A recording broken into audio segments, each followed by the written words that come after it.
ውድ ቅዱሳን እንደናችሁ ደህና ናችሁ ወይ? ጌታ የተመሰገነ ይሁን። ክብር ለጌታ ይሁን እና ስለዚህ አሁን ደግሞ ቀጣይ ትምህርታችን እንቀጥላለን።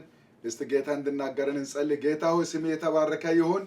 በዚህ ሰዓት ደግሞ በፊቴ አለን። ድምፅህን አሰምተህ ተናገረን፣ ቃልህን ንገረን፣ መንፈስህ ይናገረን፣ በመካከላችን ተገኝልን በጌታ በኢየሱስ ስም አሜን። እና በዚህ ሰዓት ደግሞ በዚህ ሰዓት ላይ የተለያዩ ሐሳቦችን እናለን። የመጀመሪያው የጉዞ ጸሎት በሚመለከት ነው። የጉዞ ጸሎት አስፈላጊነት የእግዚአብሔር ቃል እንግዲህ እንዴት እንጸልይ በሚል ሐሳብ ስር ነው እየተመለከትን ያለነው። የጉዞ ጸሎት በሚመለከት ኢያሱ ምዕራፍ 1 ከቁጥር 1 እስከ 3 ያለውን ያነባል። እንዲህም ሆነ የእግዚአብሔር ሙሴ ባሪያ ሙሴ ከሞተ በኋላ እግዚአብሔር የሙሴን አገልጋይ የናዌን ልጅ ኢያሱን እንዲህ ብሎ ተናገረው። ባሪያዬ ሙሴ ሞቷል። አሁንም አንተና ይህ ሕዝብ ሁሉ ተነስታችሁ ለእስራኤል ልጆች ወደሚሰጣቸው ምድር ይህንን ዮርዳኖስን ተሻገሩ። ለሙሴ እንደነገሩት የእግራችሁ ጫማ የሚረግጠውን ቦታ ሁሉ ለእናንተ ሰጥቻለሁ ብሎ ይናገራል። ከዛ በኋላ ይዘረዝራል። የእግራችሁ ጫማ የሚረግጠውን ስፍራ ሁሉ ለእናንተ ሰጥቻለሁ። በጣም ይገርማቸዋል። የጉዞ ጸሎት ማለት ወይንም ደግሞ በቦታው ተገኝቶ መጸለይ፣ በቦታው ተገኝቶ መጸለይ አባቶቻችን ሲናገሩ ሰምቻለሁ። እኛ እየሄድን በእግራችን ሄደን እኛ ተገኝተን የጸለይንበት ቦታ በሙሉ ቸርች ተሰርቷል ሲባል ሰምቻለሁ። የእኛ ሚስዮናውያን እንደዚህ ይሉኛል። እኛ እኮ በጣም አመፅ፣ ክፋት የነበረበት ጥንቆላ የነበረበት እዛ ሄደን የጸለይንባቸው ብዙ ቦታዎች ላይ ቸርች ስንት ተክለናል ብሎ ሲናገሩ ሰምቻለሁ። እኔ አንድ ቦታ ላይ እኔ በነበርኩበት ባሌ በሚባልበት ቦታ ላይ አንድ ጠንቋይ በጣም አስቸገረንና እዛ ቦታ ላይ ዙሪያውን እየዞርን ድምፅ ሳናወጣ በውስጣችን እየገሰጽን ዞርን። አስቀድሞ እግዚአብሔር ገበያውን መታ። ሁለተኛ ደግሞ እግዚአብሔር አንዱን አይን ሽባ አረ፣ አንዱን አይን አሳወረ። ከዛ በኋላ እግዚአብሔር ከአካባቢው ያጠፋው። መጨረሻ ላይ ምን እንደሆነ አላቅም፣ በሙሉ ባዶ ሆነ። ስለዚህ ማለት የጉዞ ጸሎት የእግራችን ጫማ የረገጠበትን ስፍራ ሁሉ ይሰጣለሁ። ፕሬይንግ ኦን ሳይት ኢንሳይት፣ በቦታው ተገኝቶ እያዩ ነገሩን ፊል እያደረጉ መጸለይ። ምክንያቱም በቦታው ተገኝቶ እንደ መጸለይና ሩቅ ሆኖ መጸለይ የተለያየ ነገር ነው። በሰመነው መጸለይና እያያየነው መጸለይ የተለያየ ነው። ስለዚህ የምትረግጥበትን ስፍራ ይሰጣለሁ ስላለ ጌታ፣ ስለዚህ መጸለይ አለብን። በምን አይነት ቦታ ነው ለምሳሌ የምንጸለው? ዝርዝር የስህተት ሃይማኖቶች ባሉበት አካባቢዎች ላይ መንፈሱን የተቆጣጠራቸው ያንን መንፈሱን መቃወም የምንችለው። አመፀኛ መንግስት ካለ ቢሮዎቹ ላይ መጸለይ አለብን። ክፋት ካለ ሰው ክፉ አይደለም፣ ሰው መልካም ነው የሚገርማችሁ። ነገር ግን ሰውን የተቆጣጠረ ነፍሰ ገዳይን የተቆጣጠረ ጉቦኛን የተቆጣጠረ ማን ነው? ክፉ መንፈስ ነው። በእርሱ ለመጸለይ እግዚአብሔር የማይከብርባቸው የሰይጣን መዋቅሮች ባለበት እዛ ዞረን መጸለይ። ኢያሪኮን ዞሮ ጸልዮ እንደጣሏት፣ ስለዚህ ዞረን መጸለይ አለብን። እርግማንን መሰረት ያደረጉ ባህላዊ ልምምዶችን ማፍረስ አለብን። ያፈረስነው ስለሚፈርስ የጥፋት መልእክት አስተላላፊ የሆኑ ተቋማትና ድርጊቶችን ማፍረስ አለብን። የጥንቆላ ቤቶችን፣ የአሽሽ ቤቶችን፣ የዝሙት ማስፋፊያ ቤቶችን፣ የዳስ ምሽቶች ቤቶችን፣ የአልኮል መጠጫና የስካር ቤቶችን በሙሉ እነዚህ ሰይጣን ይጠቀማቸዋል። ለምን መሰላቸው የሚጠቀመው? አንደኛ የእግዚአብሔር ክብር በምድሪቱ ላይ እንዳይገለጥ፣ ሁለተኛ ቤተክርስቲያን እንዳትተከልና እንዳታድግ፣ ሶስተኛ ወንጌል እንዳይሰራጭ እና አራተኛ የአገር ኢኮኖሚ እንዲሽመደመድ ስለሚጠቀም በእነዚህ ለመጸለይ አለብን። ምክንያቱም ይሄ ጸሎት ለምን ያስፈልጋል? በኤርምያስ 1:9 ላይ እነሆ ቃሌን በአፍህ አኑሬአለሁ፣ ትነቅልና ታፈርስ ዘንድ፣ ታጠፋና ትገለብጥ ዘንድ፣ ትሰራና ትተክል ዘንድ በአሕዛብና በመንግስታት ላይ ዛሬ ሾሜሃለሁ ወይም አድርጌሃለሁ የሚል መለኮታዊ ስልጣን ተሰጥቶናል። ያፈረስነው ይፈርሳል፣ የነቀልነው ይነቀላል፣ የተከልነው ይተከላል። ስለዚህ እግዚአብሔር ስልጣን ሰጥቶናል። ይህንን ስልጣን መጠቀም አለብን። ስለዚህ በኢየሱስ ክርስቶስ ስም የማይገለበጥ የዲያብሎስ መንግስትና ስራ የለም። ይህንን ስልጣን መጠቀም አለብን። የአስቴር መጽሐፍ እንደሚናገር ከምዕራፍ 1 እስከ 10 ያለውን አንብቡ። እኔ ጊዜ ስለሌለኝ ማንበብ አልችልም። ምዕራፍ 9 ላይ ነገሩ ተገለበጠ አለ። የተገለበጠ ለምንድን ነው? ጾመው ስለጸለዩ ነው። ክብር ለጌታ ይሁን። ጾመው ስለጸለዩ በየአገሩ ያሉ ሰዎች በየቦታው ስለጸለዩ እግዚአብሔር ይህንን እንዳደረገ እንመለከታለን። ዛሬ በእግራችን እየተጓዝን ከላይ በእግር እየተጓዝን በመኪና እየሄድን በብስክሌት እየሄድን 2 ሆነን እየሄድን 3 ሆነን እየሄድን አካባቢውን እያየን ነገሩን እንትን እያደረግን ብንጸልይ ትልቅ ስራ ይሰራል። በታሪክም ሆነ ዛሬ በግልጽ እንደምናየው የዚህ አይነት የበረቱ የአመፅ አሰራሮች ባሉበት አካባቢ ያሉ የማይጸልዩ ቤተክርስቲያናት ሽባ ይሆናሉ፣ መጨረሻ ላይ ይሞታሉ፣ ወይም ደግሞ ይጣላሉ፣ ይነካከሳሉ። የማይጸልዩ ከሆነ ይሄ ነው። ስለዚህ ይሄንን ምንድነው በጉዞ ጸሎት ልናፈርስ እንችላለን። ቀጥሎ ያለው ደግሞ ምንድነው የማለዳ ጸሎት አስፈላጊነት። በማለዳ መጸለይ አለብን። ይሄ በጣም ሲሪየስ ነው።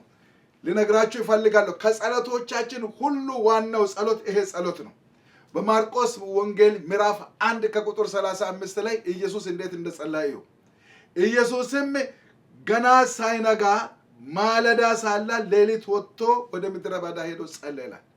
ገና while it was very dark ጨልሞ እያለ ነው ኢየሱስ የወጣው። ያ ማለት ምን ማለት ነው? ምናልባት ከሌሊቱ 7 ሰዓት ሊሆን ይችላል፣ 9 ሰዓት ሊሆን ይችላል፣ አናቅም።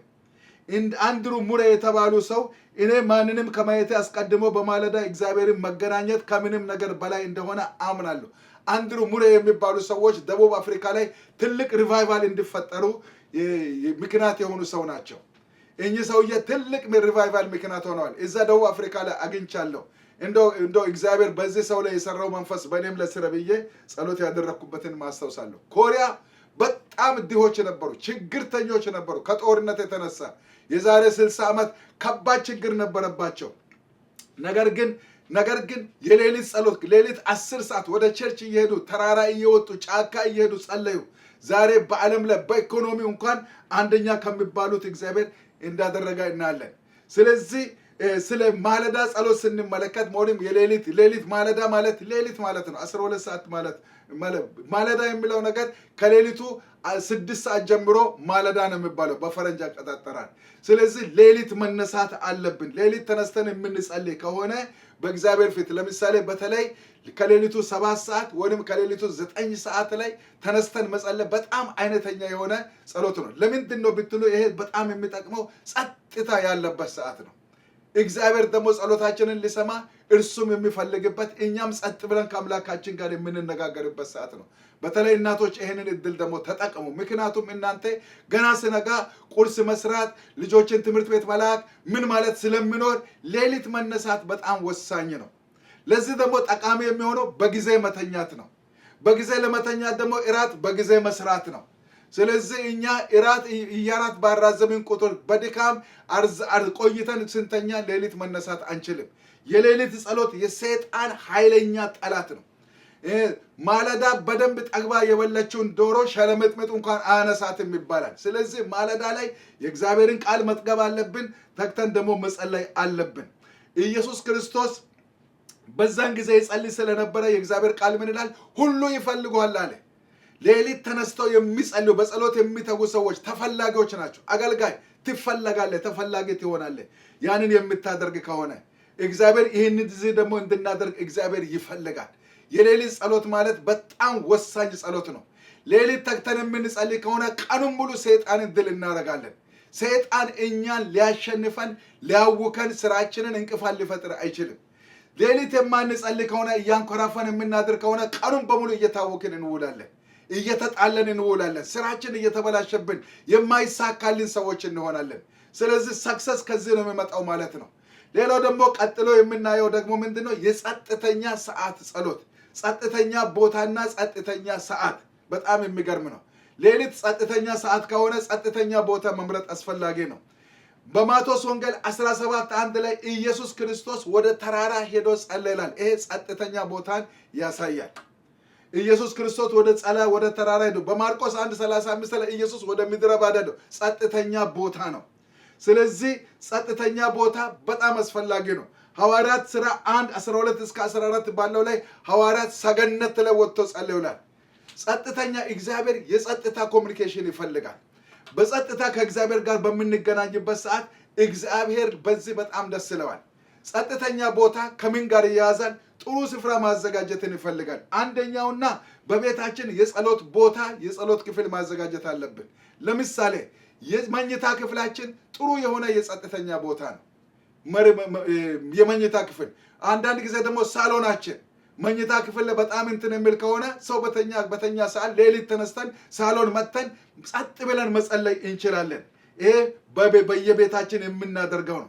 የመኝታ ክፍላችን፣ ሳሎናችን ጥሩ የሆነ የጸጥታ የጸሎት ቦታ ሊሆንልን ይችላል። ሌላ ደግሞ በቤተ ክርስቲያን ግቢ ውስጥ የጸሎት ክፍል ያስፈልጋል። የጸሎት ክፍሎች ያስፈልጋሉ። የተለያዩ የጸሎት ቡድኖች መጥተው የሚጸልዩባቸው ክፍሎች ያስፈልጋሉ። ምክንያቱም ለምንድን ነው? ይሄ አንዱ ትልቁ አገልግሎት ነው። የቤተ ክርስቲያን መሪዎች ቅዱሳን በጌታ ፍቅር እለምናቸዋለሁ። ትልቅ ህንፃ መስራታችሁ ጥሩ ነው፣ ግን ከምንም በላይ ጸሎት፣ ሰዎች ወደ እግዚአብሔር የሚጮሁበት የጸሎት ክፍሎች ያስፈልጋሉ። የመጋቢ ክፍል ጥሩ ነው። የወንጌላዊ ክፍል ጥሩ ነው። የኳየር ክፍል ጥሩ ነው። የጸሎት ክፍል ደግሞ ያስፈልጋል፣ በጣም ያስፈልጋል። ብዙ ክፍሎች ያስፈልጋሉ። አንድ ቡድን የሚጸልይበት፣ ሌላ ቡድን የሚጸልይበት፣ ሌላ ቡድን የሚጸልይበት የጸሎት የቤተክርስቲያን ግቢ አዳራሹ ራሱ የጸሎት ቦታ መሆን አለበት። ስለዚህ ቤተክርስቲያን በዚህ በጣም እንትን መባል አለበት። ክፍሎች መዘጋጀት አለባቸው። 24 ሰዓት እንዲጸልዩ ሰዎች እንዲጸልዩ ማድረግ እንችላለን። ሰዓትን ከፍለን ለምሳሌ ከጠዋት 12 እስከ 6 ሰዓት፣ ከቀኑ 6 ሰዓት እስከ 12 ሰዓት፣ ከምሽቱ 12 ሰዓት እስከ 6 ሰዓት፣ ከሌሊቱ 6 ሰዓት እስከ 12 ሰዓት አከፋፍለን ቀንን በአራት ከፍለን ልንሰጥ እንችላለን። አንድ ቡድን ውስጥ ለምሳሌ 5 ሰው ቢኖር እንደገና ደግሞ 20 ሰው በቀን 20 ሰው መጸለይ ይችላል ማለት ነው። ይህ ከሆነ ቤተክርስቲያን ምዕመናንን የሰንሰለት ጸሎት የተባለውን በዚህ ልናደራጅ እንችላለን ማለት ነው።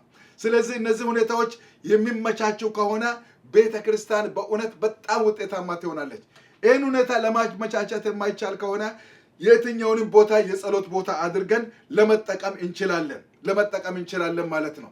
ስለዚህ ውጤታማ ጸሎትን መጸለይ ውጤታማ ሰው መሆን ነው። ውጤታማ ክርስቲያን መሆን ነው። ውጤታማ አገልጋይ መሆን ነው።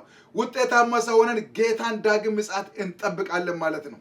ስለዚህ እነዚህ ዘዴዎች እግዚአብሔር የሰጠን ናቸው። መንፈስ ቅዱስም የሚያሳየን ናቸው። አእምሯችንን መጠቀም አለብን። ለዚህ ወገኖቼ ተግተን የምናደርግ ከሆነ እግዚአብሔር በትክክል ይረዳናል። የዘላለም አምላክ ከኛ ጋር ይሆናል። ጌታ ከናንተ ጋር ይሁን። አብሮቱ አይለያችሁ። መንፈሱ ከናንተ ጋር ይሁን። በርቱ፣ ተመደጉ። እግዚአብሔር አብሮቱን ከናንተ አይለይ። አመሰግናለሁ። ጌታ ይባርካችሁ። እንጸልይ። ቅዱስ አባታችን ሆይ በዚህ ሰዓት አመሰግናለሁ። እያሳየን ስላለ፣ እያስተማርከን ስላለ፣ እየተናገርከን ስላለ እግዚአብሔር መልካም ነገር ስምህ ይባረክ። ይህ አይቻልም እንዳንል ለሰው የማይቻል ለእግዚአብሔር ይቻላል። ለሚያምን ሁሉ ደግሞ ይቻላል። በእምነት አንድ ነገር እርምጃ እንወስዳለን ካልን ይቻላል። ለዚህ ደግሞ ይህንን ደግሞ እንድናደርግ ጸጋ እንዲበዛልን እንጸልያለን። ስለምታደርግ ስምህ ይባረክ። ክበር ከፍ ከፍ ይበልልን። መልካምነቴ ከሁላችን ጋር ይሆንልን። ስለ ሁሉ ስምህ ብሩክ ይሁን። ተመስገን። በጌታ በኢየሱስ ክርስቶስ ስም አሜን። ጌታ ይባርካችሁ። በጣም አመሰግናለሁ። በሚቀጥለው ደግሞ በጣም በተለየ ሁኔታ እግዚአብሔር በሚያዘጋጀው መልካም ነገር አብረን እንገናኛለን። ተባረኩ። ዳና ቆዩልኝ። አመሰግናለሁ። ባይ